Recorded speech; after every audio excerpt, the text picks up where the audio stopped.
Y bueno, déjeme saludar al maestro Daniel Marmolejo, que también ya llegó con sus comentarios. Eh, pues mi querido Daniel, hay mucho sobre la mesa. Te mando un abrazo, ¿cómo estás? Vicente, con mucho cariño te saludo a la distancia y a la gran audiencia de Sin Censura. La agenda está repleta de temas, Vicente, luego de que se cumple un año de la captura, detención, entrega pactada, secuestro o lo que sea de El Mayo Zambada, que pues tiene muchos matices. Escuchaba yo recientemente al periodista Ricardo Ravelo decir que tiene audios que comprometerían al gobernador del estado de Sinaloa sobre este pacto para entregar al Mayo Zambada y que los haría públicos próximamente a partir de también un libro que estaría escribiendo, o que está escribiendo, pero bueno, estos son temas que todavía están dentro de un ánimo de investigación de los cuales no sabemos nada. Lo que sí podemos tener muy claro, Vicente, es de que él habría intentado también, desde un punto de vista estratégico, plantear el tema de su secuestro para que las autoridades mexicanas tuvieran materia para intentar repatriarlo, que Estados Unidos lo devolviera. Pero entre todos estos dimes y investigaciones que estarían en proceso de esclarecer algunas cosas, lo cierto es que murieron sus 4 escoltas y lo cierto es que murió una persona que era la bisagra entre el poder político y el crimen organizado, al cual se intentó fabricar por parte de la Fiscalía de Sinaloa un presunto atentado en una gasolinería que mucha gente lo dio por cierto. Yo fui de los que no lo daba por cierto, recibí insultos por decir que dónde estaba, y fueron muy violentos los insultos por no dar crédito a una imagen de una cámara de seguridad en donde no se ve a nadie dentro del vehículo. En cambio, un par de motociclistas disparando hacia ese vehículo mientras cargaba gasolina. A esas horas, Héctor Melesio Cuen ya estaría siendo incinerado, habría sido incinerado, y esto fue una fabricación que debe de tener responsables en la fiscalía. Las fiscalías que tendrían que ser autónomas, pero no siempre lo son. Y hoy lo vemos también con estas sanciones que el Instituto Nacional Electoral impone a todos los jueces, magistrados o ministros que aparecieron en los famosos acordeones. Hoy les pone una multa de acuerdo a pues la proporcionalidad de sus capacidades económicas, pero esta sanción demuestra que fue un proceso no limpio y que también tiene el antecedente de ese pacto de compra de votos que no debiera existir, pero que se ha manejado también como la alternativa de lidiar en momentos difíciles y de manera muy comprometida para obtener el beneficio político a cambio de prebendas o de beneficios judiciales, como fue el caso de Miguel Ángel Yunes. De allí que en el reciente evento de hace una semana, donde estuvieron presentes integrantes de Morena y su presidenta, su secretaria también general. En ese evento, Rocío Nale, la gobernadora de Veracruz, no saludó a Adán Augusto López, el presidente del Senado, porque ella se había opuesto desde un principio a que se hiciera ese tipo de negociación. Entonces tienes que hay un proceso pues electoral para que se gana a través de obtener una mayoría de manera muy cochambrosa, de manera muy asquerosa, con el voto de Yunes. Y cabe una pregunta más. ¿No era posible aplazar un poquito el proceso de la determinación del plan C y poder tomar a otro interesado como, o a más de uno, como posible integrante de esta mayoría que se creó artificialmente, porque no era una mayoría electoral, fue una mayoría que se hizo artificialmente por los arreglos de Adán Augusto, y tener un proceso limpio de origen. Y después pues te das cuenta que por el resultado de las boletas, Vicente, que tienen un paralelismo con pues los acordeones, el próximo proceso electoral no estaría marcado por campañas electorales de jueces, magistrados y ministros. Estaría marcado por el interés de que apareciera el nombre de los nuevos juzgadores del otro 50% restante que queda del Poder Judicial, en que aparecieran pues literalmente en un acordeón y que ese acordeón tuviera una línea política. Entonces estamos copando o permitiendo que esté copado un poder autónomo. Y esto no excluye los pecados naturales que tiene pues el Poder Judicial, porque no estamos hablando específicamente de eso, estamos hablando de procesos de elección. Y un proceso de elección teledirigido pues implicaría que ¿para qué hago campaña? Mejor me hago cuate del poder y como cuate del poder voy a aparecer en un listado, en un acordeón y ya la hice. Y si me multan, pues no importa. Entonces, ¿qué tipo de justicia, qué tipo de democracia y qué modelo estamos inspirando? ¿Y cómo se construyen las mayorías de forma artificial cuando los resultados no se logran? ¿Y con qué actores? Porque vuelvo a insistir, no se trata de haber logrado el involucramiento, la integración de uno o más opositores dentro de la mayoría legislativa del Senado de la República para darle esa fortaleza. No, se trata de que lo hicieron con gente que tenía órdenes de aprehensión.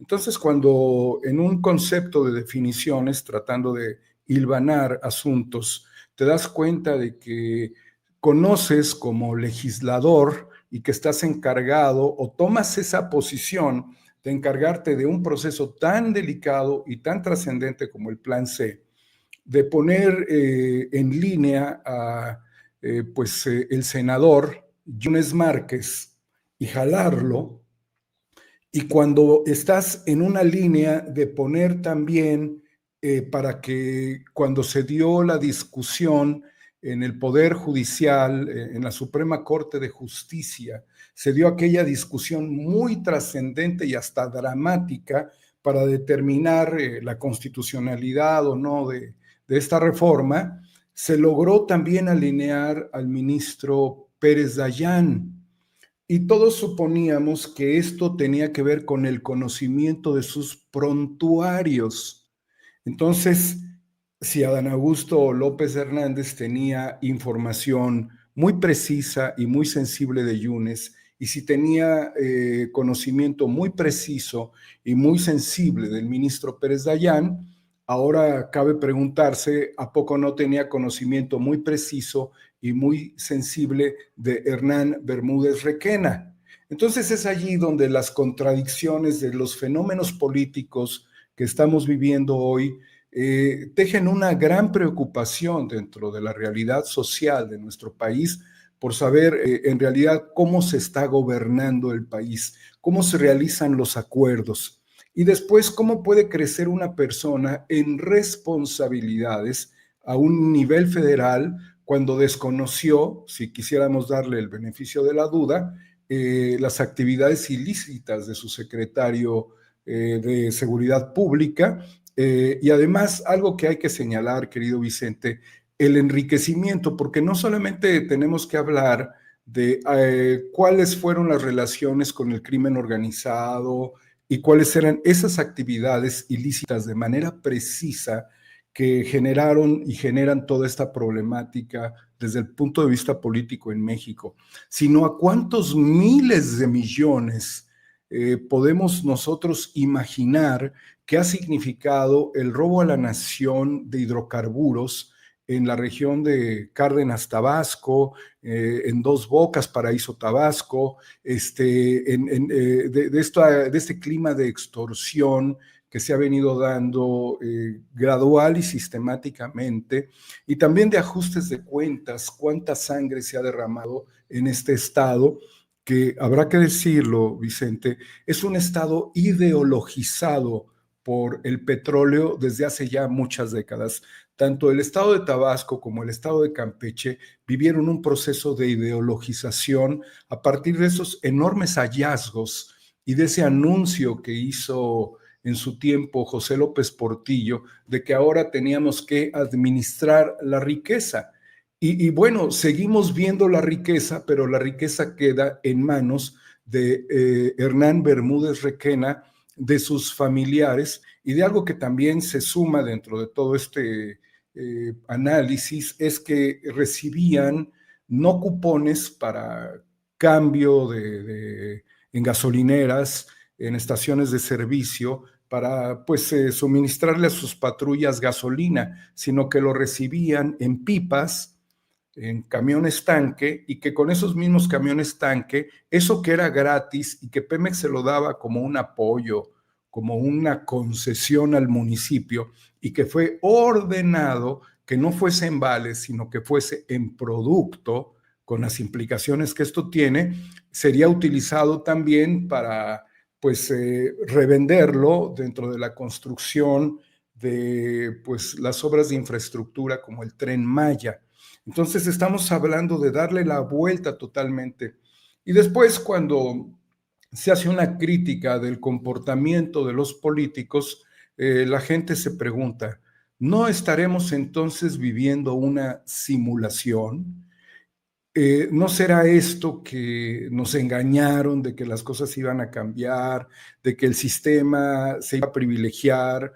¿En qué falló el presidente López Obrador cuando se paraba en un pie y decía lo que dure yo parado en un pie? O cuando levantó el pañuelo blanco y se lo extendió a todos diciendo que se había acabado la corrupción porque era su pretensión. Entonces, cuando tú ves que el secretario de gobernación traía todos estos antecedentes, junto también con el personaje que financió, pues seguramente parte de sus anhelos presidenciales, y que esta persona muere en un accidente de aviación después de haberse entrevistado con Adán Augusto, y que había tenido pues contratos por 27,000 millones de pesos, cuando este mismo personaje y su empresa había tenido contratos por alrededor de 100 millones, menos de 200 millones de pesos durante el gobierno de Peña Nieto. ¿No es acaso esto un nuevo OHL? ¿No significan estos mismos modelos replicados, pero ahora tropicalizados con otros cuates? Porque cuando Pero uno bueno, eso analiza, sería una suposición, ¿no, Daniel? todo De esto que son alguien suposiciones, ¿sí? se cae el avión en el que viaja, o sea, no sería atribuible a algo, ¿no? No es atribuible eso, Vicente, lo de Daniel Flores Nava, es un accidente hasta donde se tiene noción, pero de lo que sí está claro es de que había recibido contratos por 27,000 millones. Fíjate, Proyecto Industrial México en 2011 tenía contratos por 196 millones con Peña Nieto, y ya en el gobierno de la Cuarta Transformación por 27,119 millones. Es decir, que creció en cuanto a beneficios 13,000%. Antes tenía obras en Salamanca y después creció a Dos Bocas. Valoro yo el por qué el distanciamiento de Rocío Nale con Adán Augusto en ese momento, y que bueno, todo esto, las implicaciones que ha tenido. Todas estas inferencias, Vicente, pues tienen que ser investigadas, ¿no? En realidad lo que nosotros podemos sumar pues son todos estos factores, como por ejemplo que el 22% del costo de Dos Bocas recae en la empresa de Daniel Flores Nava, el que muere, o la cantidad de fotografías, de imágenes y de declaraciones incluso que hubo en el periódico Noroeste de el senador Adán Augusto con Héctor Melesio Cuen, que pues a mí no me queda duda de que Héctor Melesio Cuen era la bisagra de Sinaloa. Digo, que esto tenga que ver ya con una relación del gobierno federal o de un alto funcionario con Sinaloa, no es claro. Lo que estamos viendo son los elementos que se integran, y de lo que la gente puede pensar en términos de que qué se está simulando. En la retrospectiva histórica, Vicente, quien hizo verdaderos negocios desde el poder político fue Miguel Alemán.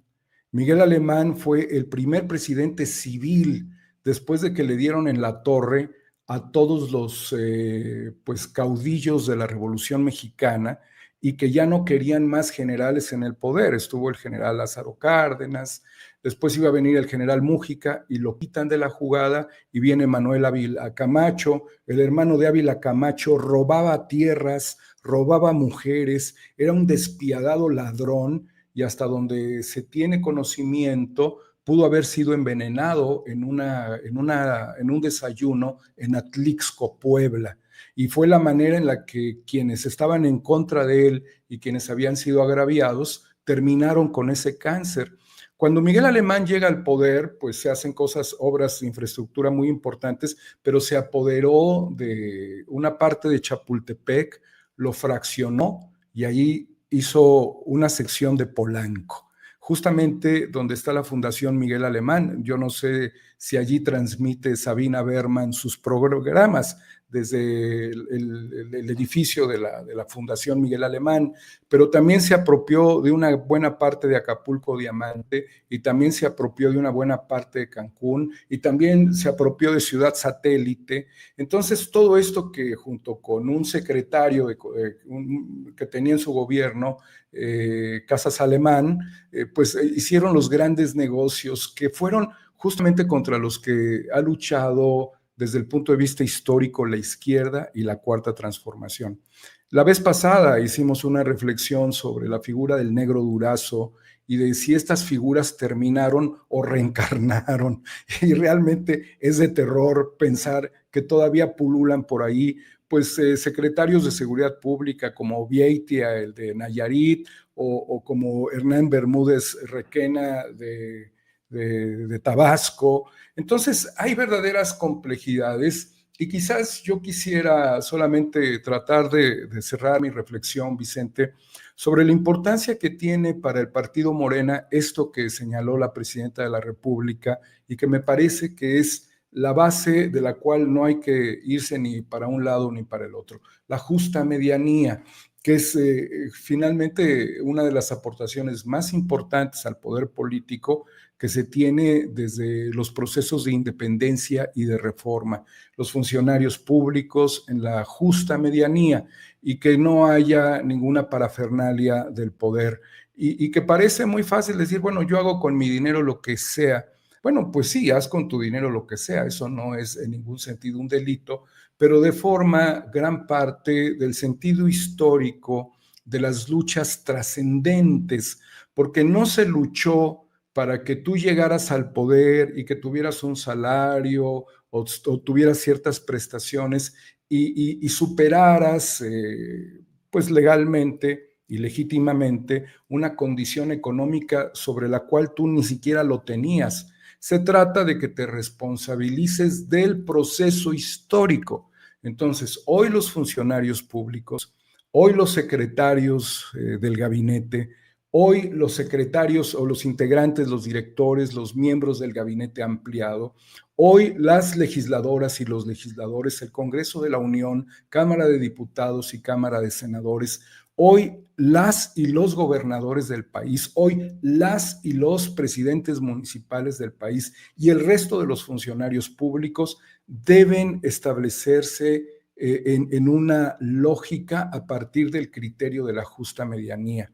Porque si de repente ves que te aparece un funcionario, porque dicen que la riqueza no se oculta, y si tú eres un gobernante y si te aparece un funcionario con un Rolex, si se te aparece un funcionario con un Cartier, si se te aparece un funcionario, como los hemos visto en Morena, con autos exóticos de lujo, deportivos, si se te aparece un funcionario y tú tienes una responsabilidad superior, es tu subordinado, inmediatamente tienes que activar una investigación. ¿Para qué? Para que empieces a regular y a tomar control. Si no lo haces y si tú desde un púlpito del poder tienes privilegios y tienes una supremacía que es totalmente distorsionada a la realidad de tus gobernantes. Vicente, ¿cuántos en el PRI, cuántos en el PAN, cuántos en el PRD, hablando de lo inmediatamente atrás, que llegaban a un poder, pues mandaban a sus hijos a viajar por todo el mundo y vivían en el dispendio y se compraban los tenis más caros? Y hay quien me ha dicho, y también con razón, bueno, Cristina Fernández viste de Chanel, viste de acá, o trae un bolso tal, ¿no? Quien ahora está con prisión domiciliaria, Cristina Fernández. El modelo de Cristina Fernández, que es un modelo peronista, ha tenido una inspiración en una mujer que le dio mucho valor a lo estético y a la apariencia, y además mantenía un discurso humano y sensible y populista, que fue Eva Perón, que acaba de cumplir un aniversario recientemente, Eva Perón. Bueno, pues no es el modelo de la cuarta transformación. Ningún otro modelo es el modelo de la cuarta transformación. Por eso el modelo de la cuarta transformación debe de tejerse con claridad a los ciudadanos para que la gente no diga, míralo, cómo creció su patrimonio desde que fue político. Son todos iguales. ¿Ya viste la parafernalia en la que vive? Porque si algo yo recuerdo, querido Vicente, es que una de las críticas más severas que se hicieron al PAN de Vicente Fox fue el gusto de Martita por el dinero y por la frivolidad. Igualmente, López Portillo lo podemos decir con su hermana, con su mujer y con sus amantes. En el caso de Enrique Peña Nieto, con la Casa Blanca. Entonces, aunque no se manejen exactamente las mismas proporciones, te tienes que preguntar, hoy que están en un dilema, porque sí hay un dilema, incluso de varios representantes populares en este momento, y están en un dilema por dos factores para tratar de concluir. Con el fin de las plurinominales, que es la pretensión de la presidenta Claudia Sheinbaum y del presidente Andrés Manuel López Obrador, que se acaben las plurinominales, que son las determinaciones de los partidos para encumbrar a sus personajes. Y el otro factor es la crítica que se construye a diferentes personajes, como al propio coordinador parlamentario de Morena en este momento, que tiene y continúa con pretensiones políticas, Vicente, y que se habla de su paso dentro de distintos gobiernos en los estados, en donde finalmente él no hizo encomiendas que tenía obligadas a hacer, teniendo presupuestos de alrededor de 100 millones de pesos para hacerlo. Y esto, sí preocupa mucho a la militancia, Vicente, que bueno, mientras él, Sergio Gutiérrez Luna, está en un reflector por dato protegido, está también en otro reflector por su pasado en otros partidos, su militancia en otros partidos y por su accionar como administrador de recursos para funciones de tipo judicial que no hizo. Entonces, ahí la dejamos, Vicente, con la gran preocupación de que esto tiene un peso histórico muy grande. He podido hacer una revisión documental no solamente de mi autoría, sino de otros autores, de otros cineastas, de otros documentalistas sobre el proceso histórico de México entre el siglo XX y el siglo XXI. Lo vengo estudiando con gran profundidad, de conocer a estos policías políticos, a estos mercenarios, a estos políticos encumbrados que salieron de la nada y también de los grupos empresariales.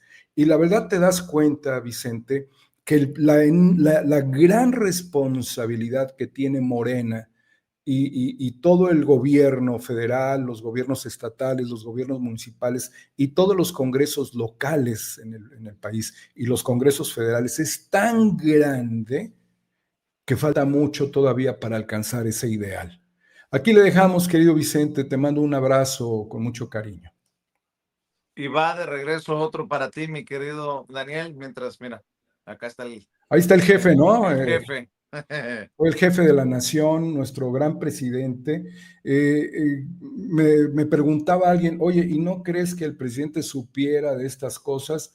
Le digo, bueno, yo creo que el presidente depende de una red también de información. Y si alguien le bloquea la información, pues es probable que no haya sabido, que puede ser una consideración.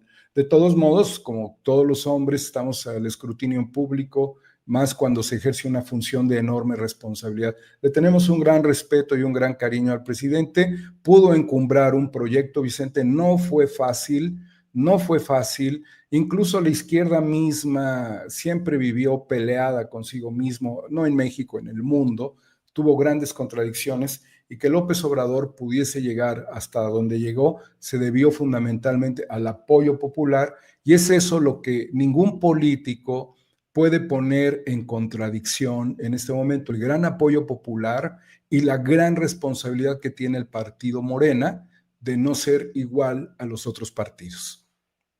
Querido Daniel Marmolejo, siempre invitando a la audiencia a apoyar tus esfuerzos, tus trincheras. Vámonos a Cuarta República, con 4A República, querido Vicente. Hay una reflexión muy importante, muy actual, sobre la situación de los periodistas en Gaza y la posición de la agencia EFE y de la mesa de redacción de la agencia EFE, la agencia francesa, respecto a la condición terrible de los periodistas, que ya no son periodistas extranjeros porque los tuvieron que sacar de Gaza, sino de periodistas gazatíes a las órdenes de las mesas de redacción y de las agencias internacionales. Por eso el señalamiento de Donald Trump que acaba de hacer de que hay indicios de hambruna, no hay indicios de hambruna, hay hambruna, se debe a la enorme presión de los medios de información, de las agencias internacionales que se encuentran en Washington, en donde le están reclamando sobre este tema a Donald Trump y sobre algo que sería muy miserable por parte del gobierno de Israel y del criminal de guerra Benjamin Netanyahu, de simular la entrega humanitaria de víveres. Es una simulación la entrega humanitaria de víveres. Realmente son puntos de entrega que se convierten en trampas mortales para las personas. Los niveles de tragedia en cuanto a decenas de miles de niñas y de niños que han sido víctimas del ejército de Israel son monstruosas, son apocalípticas. Y si quisiéramos nosotros encontrar el hambre, la muerte, la guerra y la peste, todo está en Gaza. Y siendo ahora justamente que Netanyahu ha dictaminado a través de su Congreso la anexión de Samaria, del Valle del Jordán y de Judea, ahora él ya se está yendo hacia Cisjordania, ya no hacia Gaza, y esto es verdaderamente criminal, y lo único que vale la pena, por lo pronto dentro del contexto internacional, es la posición de Francia de declarar al Estado palestino, la existencia del Estado palestino ante este exterminio. Eso es lo verdaderamente importante ahora, Vicente, y si ya tenemos a los 4 jinetes del apocalipsis en Gaza, quien es el emperador del apocalipsis es Benjamin Netanyahu. Estemos al pendiente, Daniel Marmolejo. Te mando un abrazo, maestro. Te deseo lo mejor, Vicente, sabiendo que todas estas cosas que podemos compartir solamente en un medio abierto a la razón y al proyecto humano de transformación de México y del mundo, como lo es sin censura, tiene el riesgo de ser censurado por los algoritmos. Pero tienes mucho valor por permitirlo, Vicente. Es muy grave lo que está pasando para la humanidad. Pues lo único que puedo decir es que avanzamos y no nos doblamos. Gracias, Daniel Marmolejo. Hasta pronto. Gracias. Después de todo esto que está diciendo Daniel Marmolejo, yo estoy, no sé, y grábenme mucho.